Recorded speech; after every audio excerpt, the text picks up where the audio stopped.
शालेय साहित्य खरेदीचं योग्य ठिकाण आलंय आपल्या शहरात। डोक्यालिटी घेऊन येत आहे भव्य शैक्षणिक साहित्य आणि विक्री प्रदर्शन। सर्व नामांकित कंपन्यांच्या वस्तूंवर मिळवा थेट 10 ते 60% सूट।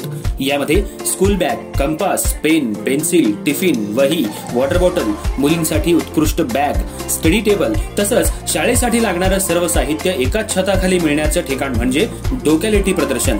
कालावधी 20 मे ते 25 जून 2025। ठिकाण वेद भवन आणि सिंधी पंचायत इचलकरंजी आणि जयसिंगपूरसाठी दी मर्चंट असोसिएशन गल्ली नंबर 9। अधिक माहितीसाठी संपर्क 70 30 54 45 67। तर मग चुकू नका ही संधी। चला वेद भवन आणि सिंधी पंचायत इथं।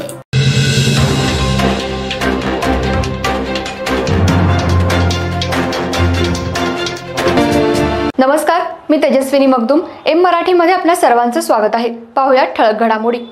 योगाचा अधिकाधिक प्रसार व्हावा या हेतूनं इचलकरंजी महानगरपालिकेच्या वतीनं आणि आर्ट ऑफ लिव्हिंग कोल्हापूर जिल्हा गुरुप्रसाद योग परिषद इचलकरंजी, पतंजली योग समिती Ichalkaranji, I am fit club Ichalkaranji यांच्या सहकार्यानं जागतिक योग दिन तसंच जागतिक संगीत दिन राजाराम स्टेडियम इथं मोठ्या उत्साहात साजरा करण्यात आला। कार्यक्रमाचा शुभारंभ आयुक्त पल्लवी पाटील यांच्या हस्ते आणि अतिरिक्त आयुक्त सुषमा शिंदे, उपायुक्त नंदू परळकर यांच्या प्रमुख उपस्थितीत दीप प्रज्वलन करून करण्यात आला।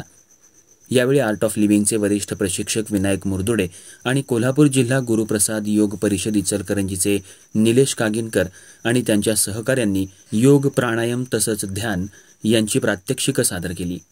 योग, प्राणायाम, ध्यान यामुळे तणावमुक्त जीवन जगायला मदत होते। त्याचबरोबर निरोगी आयुष्यासाठी योगाचं अनन्यसाधारण महत्त्व असल्यानं सर्वांनी योगासनं करावीत असं आवाहन आयुक्त पल्लवी पाटील यांनी केलं। या योग शिबिरात शहरवासियांसह DKASC महाविद्यालय, Rajarshi Shahu high school, girls high school आणि रवींद्रनाथ टागोर विद्यानिकेतन, रामभाऊ जगताप हायस्कूल, आदर्श विद्यामंदिर, सुलतानपुरे हायस्कूल तसंच महानगरपालिका प्राथमिक शाळेतल्या विद्यार्थ्यांनी सहभाग घेतला होता।